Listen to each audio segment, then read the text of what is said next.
So finally ఎన్నో రోజులుగా wait చేస్తున్న కల్కి 2898 AD ట్రైలర్ అయితే వచ్చింది. ఆ ట్రైలర్ ఏంటి భయ్యా అంత బాగుంది, నాకు మైండ్ దొబ్బుతుంది. ఆ డీటెయిల్స్ తెలుసుకున్న తర్వాత స్టోరీస్ గురించి ఆలోచిస్తుంటే మైండ్ పోతుంది నాకైతే మాత్రం. నాగి మామ ఇచ్చి పడేసిన అసలు ట్రైలర్ ఎంత బాగుందంటే సినిమా ఇంకెంత బాగుంటుందో. అసలు డీటెయిల్స్ చాలా చాలా ఉన్నాయి, చాలా థియరీస్ కూడా క్రియేట్ అయిపోయినాయి. ఎలాంటి డిలే చేయకుండా ముందు మనము బ్రేక్ డౌన్ లోకి వెళ్ళిపోదాం, తర్వాత మాట్లాడిస్తున్నాం మిగతా మనకేమనిపించిందో. ట్రైలర్ స్టార్టింగ్ వైజయంతి మూవీస్ లోగోని చాలా ఇంట్రెస్టింగ్ గా డిజైన్ చేశారు భయ్యా. నిజంగా మనకి బుజ్జి వీడియోలో కనిపించిన స్పేస్ షటిల్ స్క్రాప్ యార్డ్ లాగా ఉంది మొత్తం అక్కడ ఉన్న బ్యాక్గ్రౌండ్ అంతా. ట్రైలర్ లో ఈ భూమి మీద మొదటి నగరం అండ్ ఇప్పుడు మిగిలిన చివరి నగరం కాశీ మాత్రమే. సో మనము ప్రీవియస్ ప్రోమో బ్రేక్ డౌన్స్ లో చెప్పుకున్నట్టుగానే ప్రపంచంలో ఉన్న మనుషులందరూ, అదే ఎవరైతే మిగిలారో అందరూ కాశీకే వచ్చి బతుకుతున్నారనమాట. కాశీ వరల్డ్ లోనే లాస్ట్ సిటీ అయితే మళ్ళీ బుజ్జి అండ్ భైరవాలో ఖైరా శంబాలాలో పిల్లల గురించి ఎందుకు మాట్లాడింది అంటే శంబాలా ఎగ్జిస్టెన్స్ మిగతా వాళ్ళకి తెలియదా? అదొక మిథికల్ సిటీ అని మనకు తెలుసు. మేబీ మనం చూసిన రెబల్స్ కి మాత్రమే శంబాలా ఎక్కడుందో తెలుసు అనుకుంటున్నాను నేనైతే మాత్రం. చూద్దాం సినిమాలో ఎలా చూపిస్తారో. సో భూమి మీద ఉన్న నీళ్ళన్ని కాంప్లెక్స్ టాప్ లో ఉన్నాయి అని రాయా ఇక్కడ అంటాడనమాట.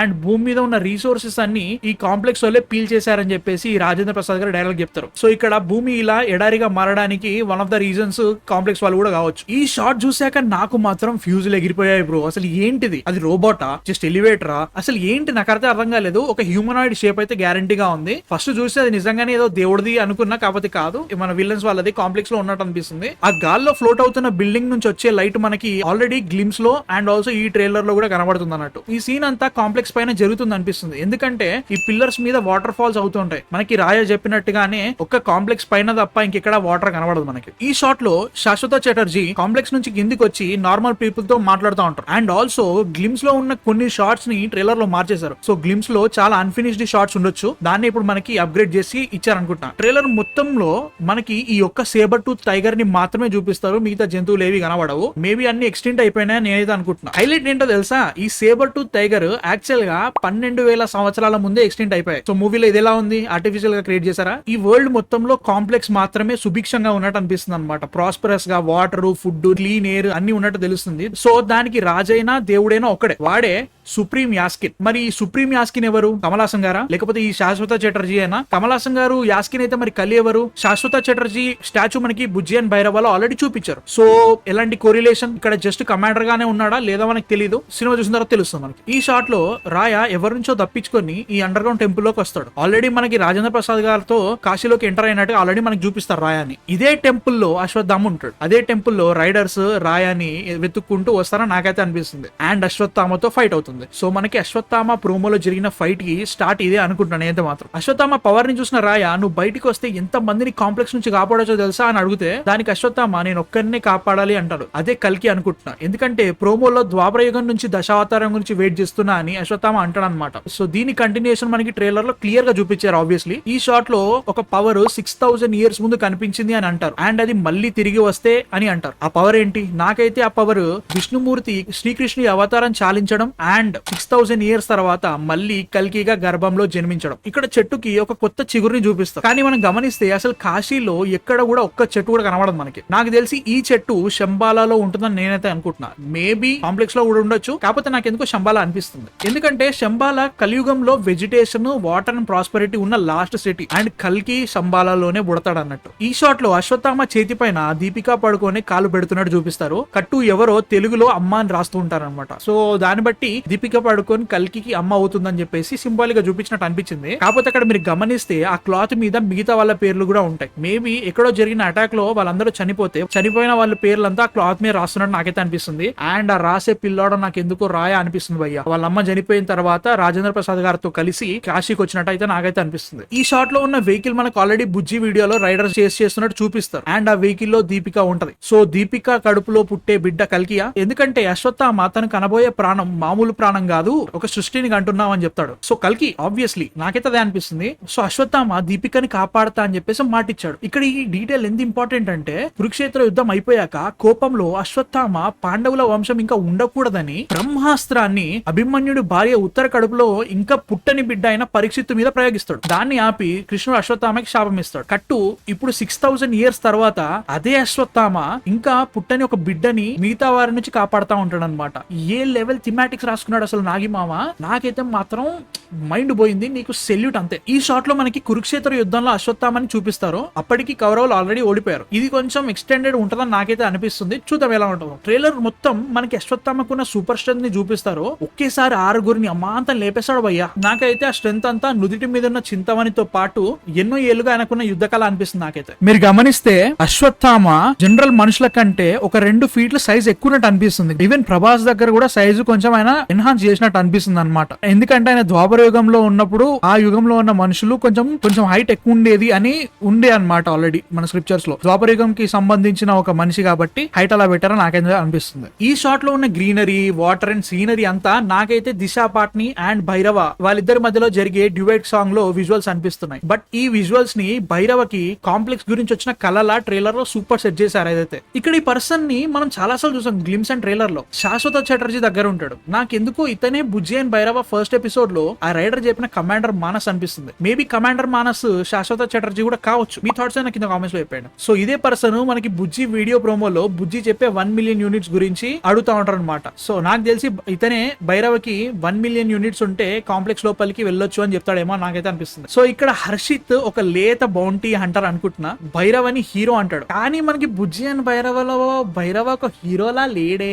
మేబీ బుజ్జి దొరికిన ఈ 2 years లో భైరవ చాలా బౌంటీస్ కొట్టేసి పాపులర్ బౌంటీ హంటర్ అవుతాడేమో తెలీదు. అండ్ దీంట్లో నాకు బాగా నచ్చింది ఏంటంటే భైరవ ఇంకా మనీ మైండెడ్ అండ్ సెల్ఫిష్ ఏ ఉన్నాడు. అది చాలా బాగా చూపించారు. ఈ షాట్ లో ఉన్న మల్టిపుల్ భైరవాస్ మనం ఆల్రెడీ బుజ్జి అండ్ భైరవలో చూసిన జెమ్ నుంచి వచ్చే హోలోగ్రామ్స్. సో దిశా పాట్ని భైరవ లవ్ ఇంట్రెస్ట్ ఈ మూవీలో. సో ఇంకా ఎలా ఉంటుందో చూడాలి. సో ఇక్కడ బుజ్జి చూపించే 5 స్టార్ బౌంటీ దీపికా పడుకోనేనే బౌంటీ కూడా 1 మిలియన్ యూనిట్స్ ఉంటది. అందుకే భైరవ ఎగేసుకుంటూ వెళ్ళిపోతాడు. ఇక్కడ ఈ హోలోగ్రామ్ లో దీపికా పేరు సమ్ 80 అని ఉంటది. ఆమె స్టేటస్ ఫెర్టైల్ ల్యాబ్ సబ్జెక్ట్ అని ఉంటది. అండ్ దీపిక ఒక కాంప్లెక్స్ మెంబర్. సో ఇప్పుడు తను కాంప్లెక్స్ నుంచి బయటకు వచ్చింది. అసలు ఈ ఫెర్టైల్ ల్యాబ్ సబ్జెక్ట్ ఏంటి? ఇక్కడే అసలైన ప్లాట్ స్టార్ట్ అవుతుందని నాకైతే అనిపిస్తుంది. నాకు తెలిసి ఈ కాంప్లెక్స్ లో సుప్రీం యాస్కిన్ కాశీ అండ్ భూమి మీద ఉన్న ఆడపిల్లల్ని చిన్నప్పుడే కిడ్నాప్ చేసి పెద్దయ్యాక వాళ్ళని ఆర్టిఫిషియల్ గా ప్రెగ్నెంట్ అయ్యేలా చేస్తాడు అనిపిస్తుంది. దానికి రీజన్ మేబీ కమల్ హాసన్ యాస్కినో కలియో ఎవరో తెలియదు కానీ బాగా ముసలాడు అయిపోయాడు భయ్యా. అండ్ నాకెందుకో అతను ఇమ్మోర్టల్, అదే మన అశ్వత్థామ లాగా చావు లేకుండా చిరంజీవి లాగా ఉండాలి అనుకుంటున్నాడని నాకైతే అనిపిస్తుంది.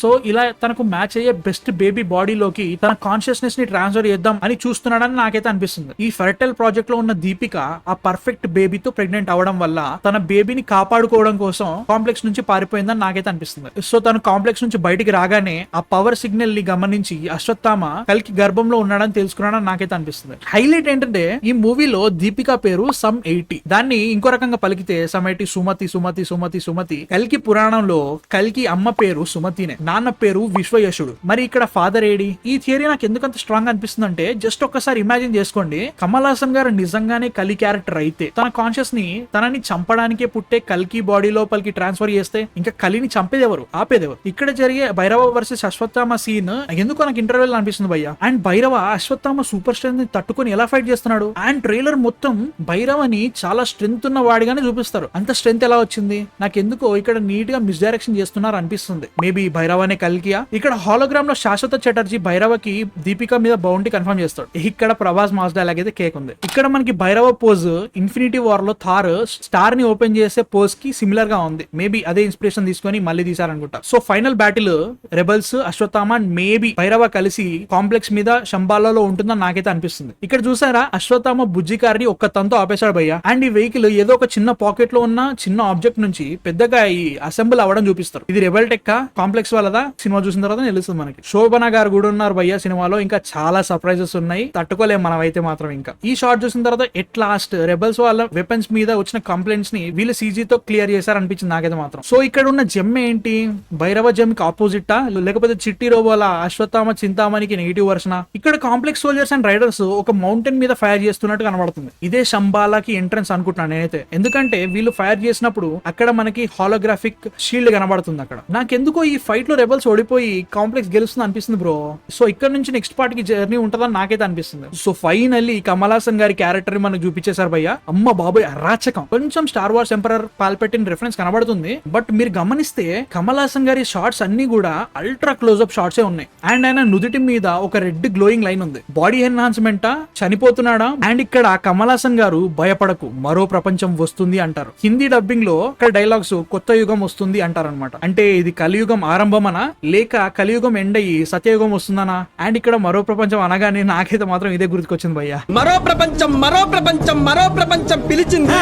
పదండి ముందుకు, పదండి తోసుకు పోదాం పైకి.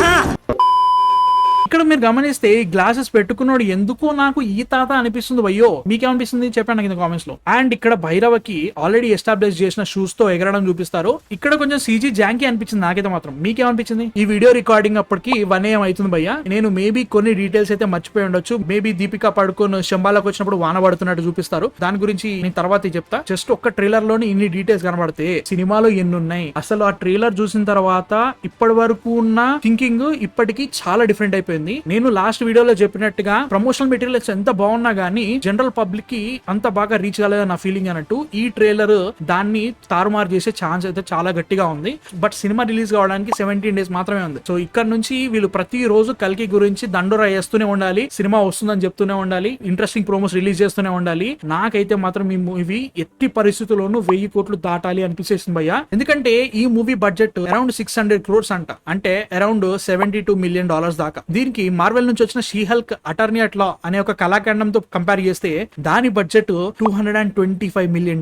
ఒకవేళ మనకు ఆ బడ్జెట్ వచ్చి ఉండుంటే మనం ఇంకా సీజీ మన స్టోరీ ఇంకా ఏ రేంజ్ లో వెళ్ళి ఉంటుందో ఒకసారి మీ ఊహకే వదిలేస్తాను నేనైతే మాత్రం. సో చెప్పండి నాకు ట్రైలర్ ఎలా అనిపించింది అండ్ ఇప్పటి వరకు కలికి మీద ఉన్న మీ ఒపీనియన్, ఇప్పుడు ట్రైలర్ వచ్చిన తర్వాత మీ ఒపీనియన్ నాకు అన్ని కింద కామెంట్స్ లో చెప్పండి. మాకైతే మాత్రం హైదరాబాద్ ఉంటా కదా బెనిఫిట్ షోలో పెట్టండి భయ్య. నిజంగా 1 AM అయినా 4 AM అయినా చూసేసేయాలి. కలెక్షన్స్ అయితే మాత్రం చాలా రావాలి. ఈ సినిమాకు ఉన్నంత పొటెన్షియల్ ఐ డోంట్ థింక్ 2024 లో ఏ సినిమాకి లేదు ఇండియా నుంచి. సో ఇంకా చాలా థియరీలు ఉన్నాయి. నెక్స్ట్ వీడియోతో మళ్ళీ కలుస్తాం. అంతవరకు man of fiction signing off.